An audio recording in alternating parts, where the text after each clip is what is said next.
O God, may the words of my mouth and the meditations of all of our hearts be acceptable in your sight, O God, our strength and our Redeemer. Amen.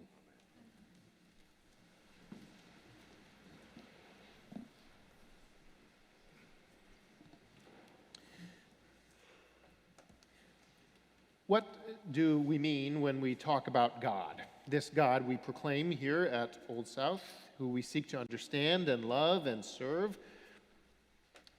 What do we mean to say when we talk about this God? What sort of plan or purpose is this God following? Now, if I'm going to live my life based upon God, if I'm going to call upon you, all you who are worshiping with us wherever you are, if I'm going to call upon you to live your life based around God, it's pretty important what that means. It's pretty important to understand who this God is. Now, luckily for me, the Bible has rather a lot to say on the topic of who God is. Unluckily for me, the Bible is not written in English. The passage we heard read for us by Jan Mansma so beautifully a moment ago, not written in English, it was written in Greek. And not even modern Greek, written in ancient Greek. And let me tell you, if you didn't know this, ancient Greek is hard. It is really hard, you all. The grammar of Greek just doesn't work the same way as English, not even a little bit, and the words don't mean the same thing. It is hard. Like the word for beginning in the beginning fame, that beginning. In Greek, that word is arche, which does mean beginning, but it also means the end, which is upsetting. It means beginning, but not in the sense of a mere start. Arche is a philosophical word that is about the origin of a thing, where it comes from in the sense of why is it the way that it is. When the Gospel of John starts with, in the beginning, it is trying to talk about the primordial origin of all things. The origin of a thing which is in a way its destiny, which is why arche can mean both beginning and end. To put it another way, the Gospel of John begins with a creation story, telling the story of why we exist. Just like the 7-day creation story of Genesis 1 or the Garden of Eden story in Genesis 2, the Bible already has 2 creation stories, and the Gospel of John just sort of says, what's a third creation story among friends? This is a creation story. And all of that can be learned from just one word, because Greek is really hard.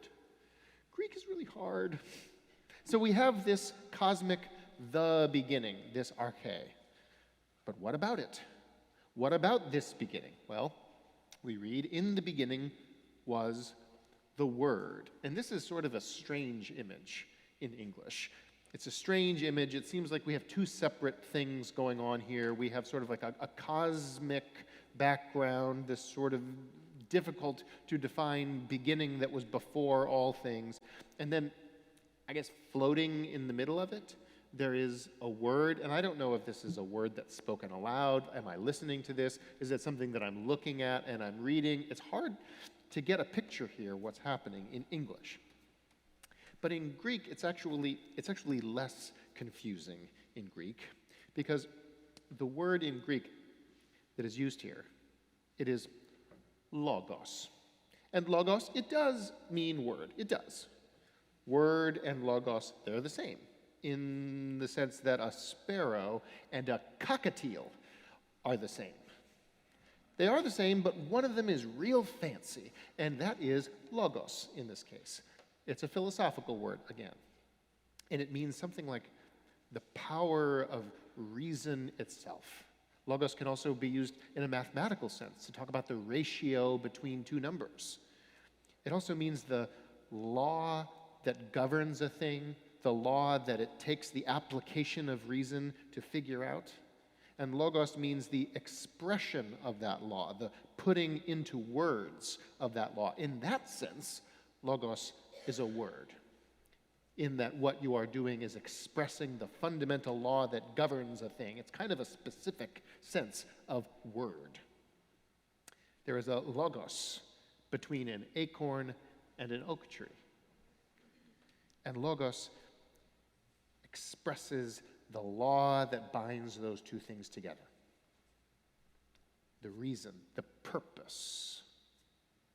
In the beginning was the Word. That is, in the primordial origin from which all things came, there was a law, a purpose, a reason that was there to drive what is to come. And in Greek, all of that just takes 5 words to say because Greek is hard. Okay, very well. Gospel of John, we have a cosmic origin story where there is a fundamental law, one that expresses and guides the purpose of all things. So what is the purpose then? If there is a purpose to all things, what is it? Say more about this word that was in the beginning. In the beginning was the Word, and the Word was with God, and the Word was God. And don't worry, the word God here, it's just the word theon, which just means God. And famously, everybody is on the same page about what the word God means. Or at least whatever problems we have in English, the same problems were there in Greek. So maybe the Greek is finally giving us a break?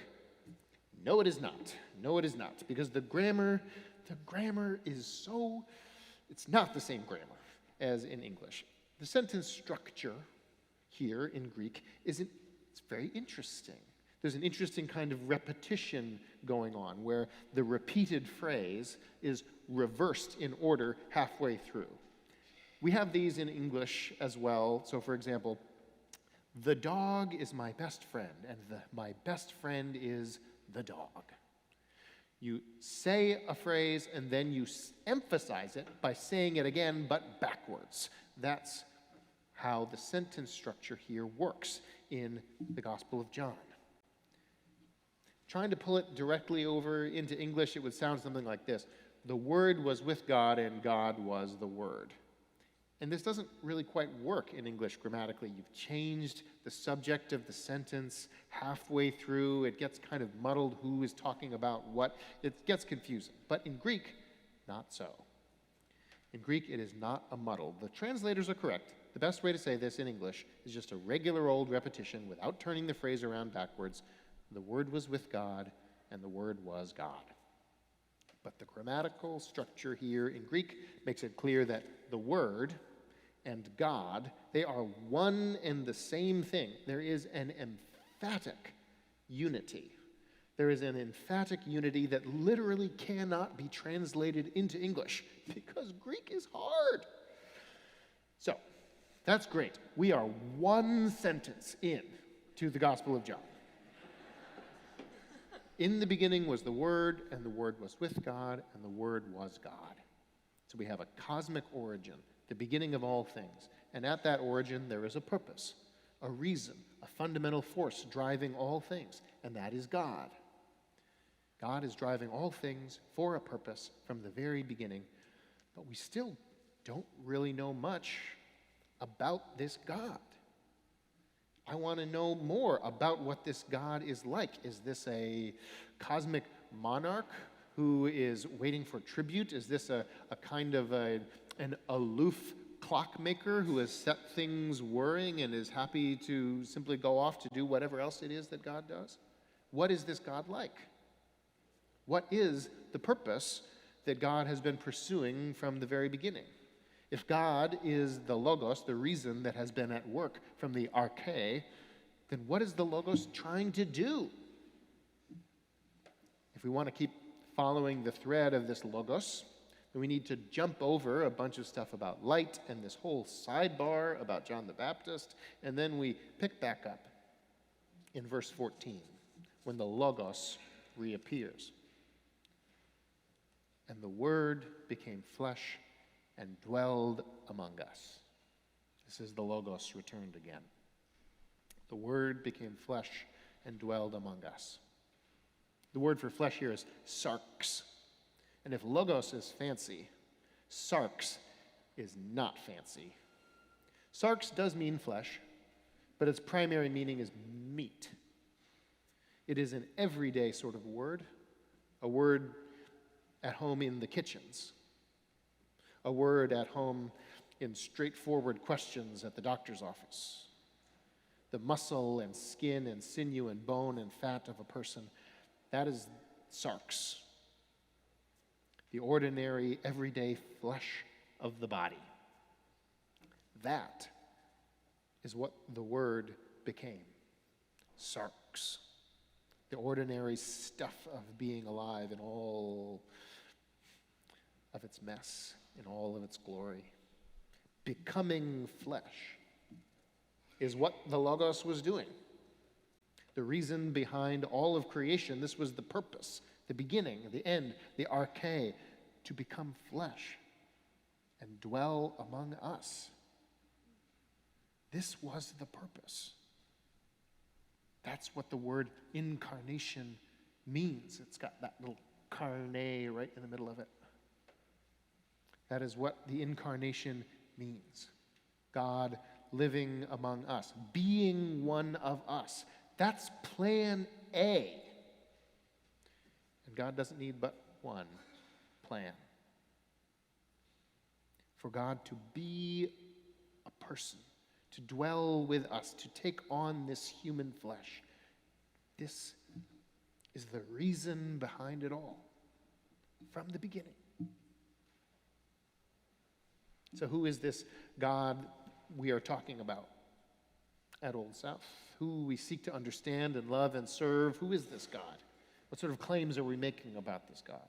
What sort of plan or purpose might God be following?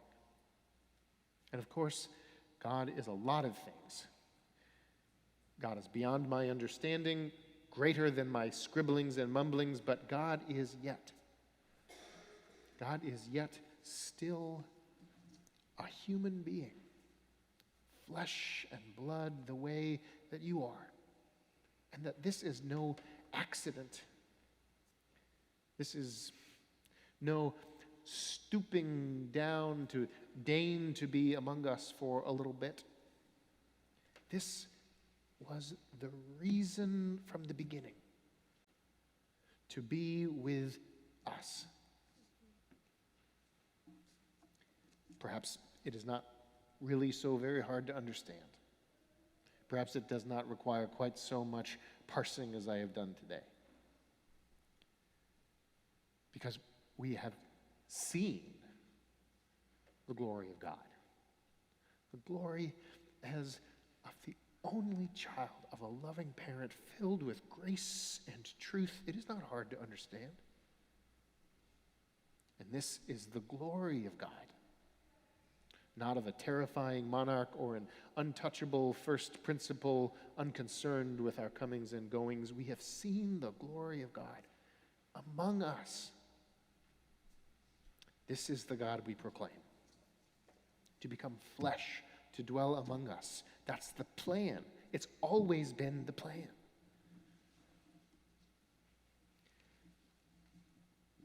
Greek is hard. To get all this stuff together for this sermon, I had to look at so many books, you all. I like books, but this was really a lot. But it is worth it. It is worth every second if we can come away from this with just a bit more understanding. If you come away knowing that from the very first, that it had always been at the very heart of who God is, to be with you. To be with you. Thanks be to God. Amen.